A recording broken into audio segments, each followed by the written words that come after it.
Hi, Jonathan Alder family. I'm Bruce Hooley, a member of your Board of Education, which I really appreciate and very much enjoy. And one of the reasons why I enjoy it so much is because of people like Carla Quick, who I get to work with. Carla's on our administrative team. She's our Assistant Superintendent. She wears many hats, and we're going to talk about some of the things that she does and her team does. But first and foremost, Carla, I just want to say that I think one of the strengths of our district is that we have people like yourself who went to Alder and then have children in the district, and you chose to come back to Alder. Tell us a little bit about that. Sure. Well, first of all, thank you for having me today. I was an Alder graduate a long time ago. A long time ago, yeah. But my family has lived here for many, many years. Many generations of family have lived in Plain City and went through the system. And I think the world of this district. I have a current third grader at Plain City Elementary, and then have a daughter that graduated in 2023. And just the idea of coming back and hopefully ending my career here in Jonathan Alder was just so appealing to me. I believe in what the district is doing. I love this community and feel so strongly that it is such a wonderful place to raise children and to send your kids to school. So when the opportunity came up, I just felt like I had to come here. I was a teacher in Westerville for many years, and then a principal for many years in Upper Arlington, and then hopefully my last chapter is here in Jonathan Alder. Well, we certainly hope so, and you contributed in a big way, as did your team, to an awesome state report card that we received this week. And I think parents would like to know a little bit about how curriculum is selected for their students, what they're taught, how we arrive, because there are a lot of different options out there, and I know you have a big role in that, so why don't you tell our district residents how their students get the books and the material in front of them that they're studying. Sure.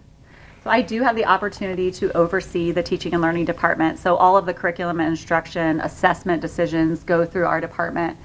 And there are big processes that we go through to choose those curriculums that we feel are best for our students and will give us the most bang for our buck. So when we have a curriculum adoption that comes up, we ultimately want to present that recommendation to the Board of Education and to our superintendent, Dr. Miller.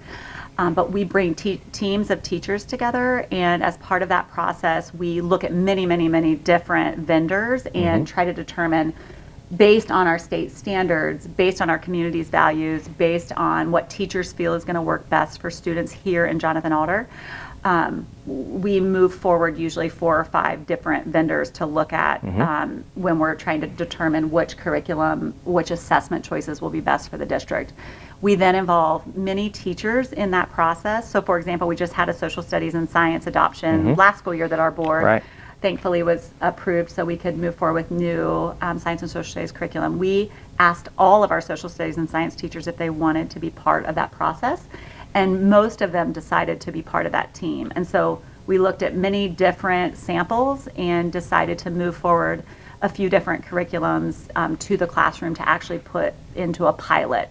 So we try those materials out, we get student input, we, as much as we can, get parent feedback. So when we did our literacy adoption, we had those literacy materials at multiple different events that parents could take a look at. We asked students how they felt about the curriculum, also collected a lot of teacher data on those different programs, and make a decision of which of those curriculums is a best fit for Jonathan Alder, and then present that to the Board of Education. If it's adopted, we go through the process of purchasing and getting all of those components in place for our students. Yeah, well, I know there's great trust between the board and people like Carla and her team because they are very diligent in looking at materials and making sure that they're in line with the values of our community.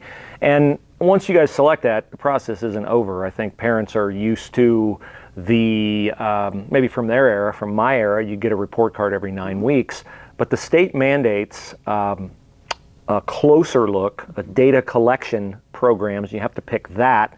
And we had a question from a district resident this year, and I wanted to bring this up because this is a way that we try to be responsive to our residents in the district. That we had a district resident who asked a question about our data collection processes. We brought that question to you. You and your team researched it, and you found a different data collection process that saved us money and you felt more excited about in terms of what it could do. Tell us about that. Yeah. So the question was really around, ultimately around what we call multi-tiered systems of support and how we look at data to drive our instruction in the classroom.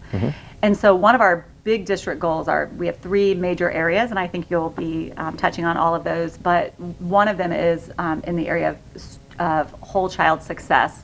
And what I mean by that is looking at data, making sure that our core curriculum is working for students, making sure our supplemental curriculum is working for students, making sure we're looking at attendance data and all of those data points that are going to help us make good decisions for our students. So we're really excited. Not only does Aubrey allow us to look at academic data, but it does let us look at behavior data. So if there's behavior referrals or attendance data, and it compiles all of that and gives us just a really good clear understanding of where students are, where risk is, and then allows us to put a plan in place for each child at Jonathan Alder. Well, I know I've been blown away by how we monitor what we're doing with students and find out whether it's working, how it can work better. That's always, I think, a hunger that you have and that Dr. Miller has and our administrative team. And we're going to introduce our residents to more members of the team. And I just know that, it's important for, I think, everyone to know that it is a team here in the district and that you integrate with some of the other people that we're going to introduce our residents to. Just speak a little bit about the effectiveness and the unity that you guys have and the shared purpose that you have for our students. Absolutely. So we are so fortunate, and we're building our team. Even this year, I'm sure you'll talk to maybe Dr. Nicole Schrock, who is our College Career Workforce Military Readiness Coordinator. It's a big mouthful, but she is not new to our team, but new in this role. And then we were able to put Emily Byers, who a lot of our residents and students know as our Think Big teacher. She's now in charge of technology and innovation. And then Becky Krall, who's in charge of student services. That's the administrative team at the district level that is overseeing teaching and learning. And I just feel so fortunate to be part of that team, that really we look at every decision from the standpoint of our North Star, which is our students, and how do we all come together and think about the technology and how that's impacting the curriculum materials that we're using, student supports and services that each individual child might need, and how does that contribute to every student's pathway, which is that college, career, workforce, military, whatever a student is hoping for their future. So we're able to look collectively at student information and all kind of a piece and part to that. And then we work very closely with our building administrators to ensure that the work gets into the classroom. If it's only happening at the district level and never makes it to the individual student, we know that is not, we're not doing our job. And so we're so fortunate that we have amazing building administrators and then amazing staff in our buildings, teachers, paraprofessionals, custodians, all of the people that are working with kids on a daily basis. So I think the wonderful thing is we think of it as an aligned leadership structure. That's what we call it. So it really starts with those district level decisions and then making sure that work gets into the classroom for every individual pioneer here in Jonathan Alder. Carla's too young to know this, but I'm old enough to know this, that when you have everyone pulling in the same direction, and I think the example maybe that would resonate with our community is like 2 oxen can pull by a lot, they can pull a lot more than each individual could pull if you brought them together, but 2 oxen unequally yoked cannot pull as much as one. The great thing about our district is everybody's pulling in the same direction. So Carla, thanks for telling us a little bit about what you do and about how you integrate with the other people here at Alder. Thank you for having me. It's been a pleasure.